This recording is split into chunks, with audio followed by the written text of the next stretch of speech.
Various types of communication. Communication may be divided into two areas, verbal and non-verbal. Verbal communication or communication through words provides the opportunity for personal contact and two-way flow of information. A large part of communication, whether at work or outside, is verbal in nature. Verbal communication in turn may be divided into two areas, oral and written communication. Oral communication may be defined as a process whereby the speaker interacts verbally with one or more listeners. In order to influence the latter's behavior in some way or the other, oral communication in a business context can take the form of meetings, presentations, one-to-one meeting, performance reviews, and so on. Written communication is a process whereby writer interacts verbally with the receiver.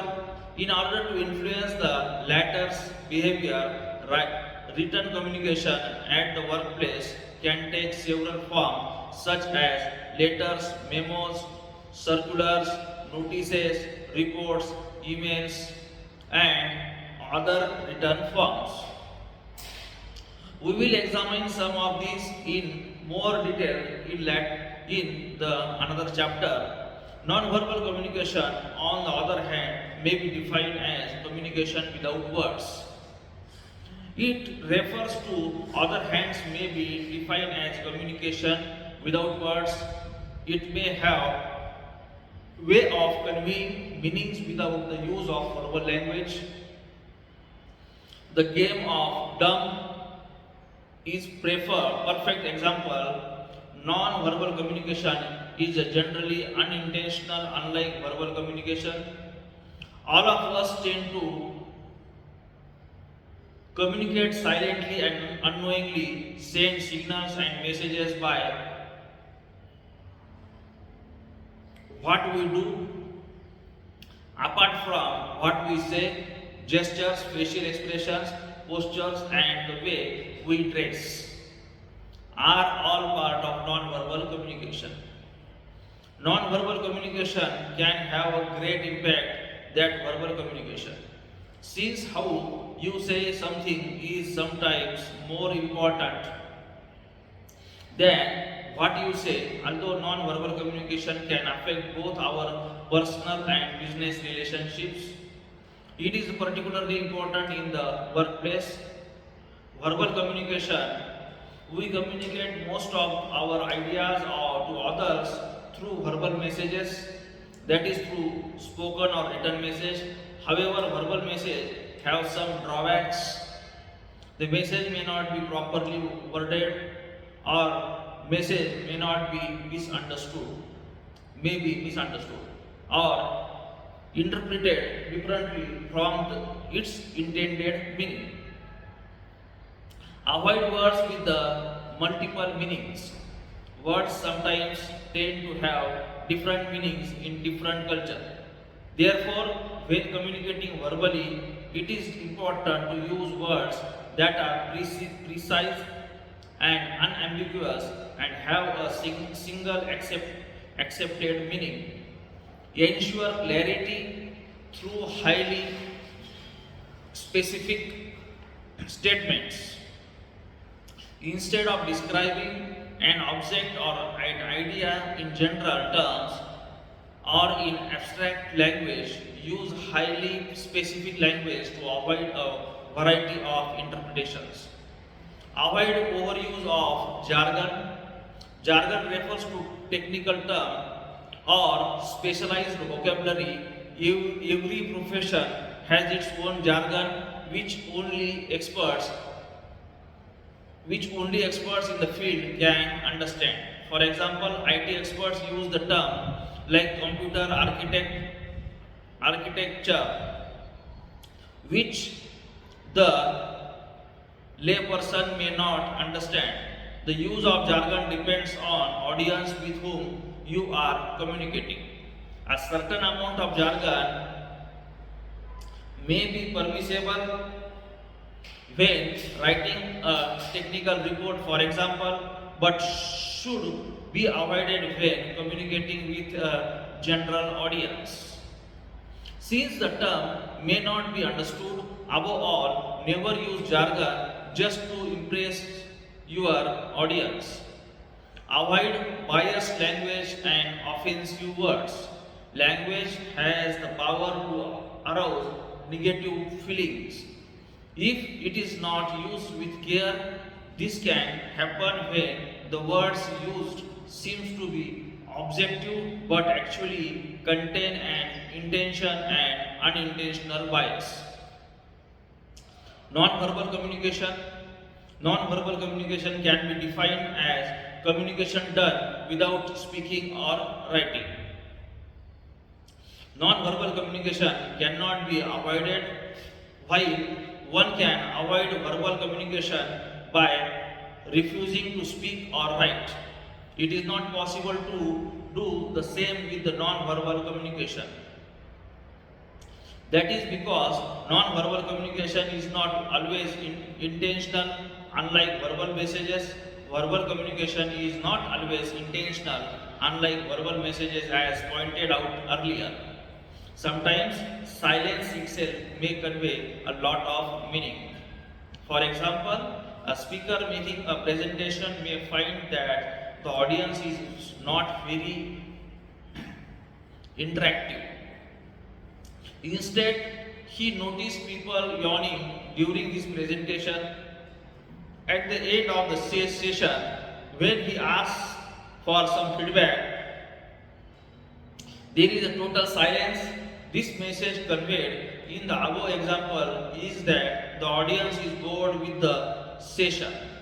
The silence indicates that they have not interest or not listened the session, and so where the feedback was negative.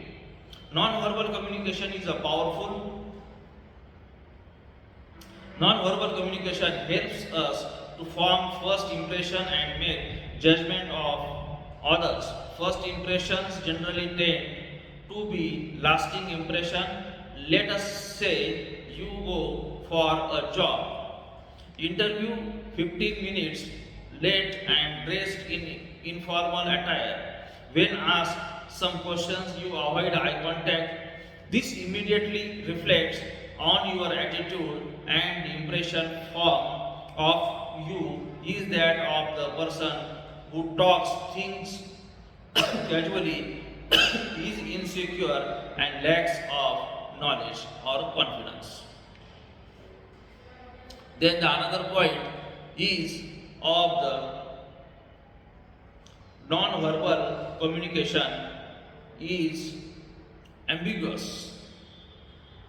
While precise words can be used in verbal communication to ensure that the message is clearly understood, non-verbal communication is not always clear and easy to understand. For example, sitting back in a relaxed posture may be easy to understand. For example, sitting back in a relaxed posture may be a signal of boredom. Similarly, avoiding eye contact with your audience could mean that either you are nervous or guilty of something. Therefore, it is not possible to accurately understand the message conveyed by non-verbal behavior. Non-verbal communication cannot express all messages. Non-verbal behavior can only express a person's feelings, attitude, level of interest, liking or dislike for something. Certain messages about ideas or concepts can only be expressed through the spoken or written word. Consider the following example: a sales manager wanting to report that sales for the current year has exceeded targets can only do so through a written report or oral presentation. If he is making an oral presentation, his non-verbal behavior can only indicate how pleased he is about the increase in sale. Non-verbal communication varies across culture. While certain types of the non-verbal communication behavior are universal, others may be different in different culture. For example, there are different rules regarding appropriateness of the handshakes. In Oriental and Western culture, generally in Oriental culture like India, any form of physical contact is not common and it is interpreted as being intimate. While it is an accepted thing in Western countries, similarly, a nod of the head means yes in the some cultures and no in other cultures. In this age of business communication across culture, it is important for you to understand these differences, especially when doing business overseas. Failure to do this could lead to costly blunders. This is the part related to your verbal and non-verbal communication, various types of the communication. We have seen some of the points, that is the verbal communication, then avoid words with the multiple meanings, that is the ambiguous words, then the clarity should be there, then the avoid jargons, then avoid biased language or offensive words, then in the non-verbal communication, non-verbal communication cannot be avoided. Non-verbal communication is a powerful way of communication. Non-verbal communication may be ambiguous. Non-verbal communication cannot express all messages and it varies across the culture. This is the part related to our verbal and non-verbal communication. In the next part, we will continue non-verbal communication and various types of the non-verbal communication. Okay, thank you.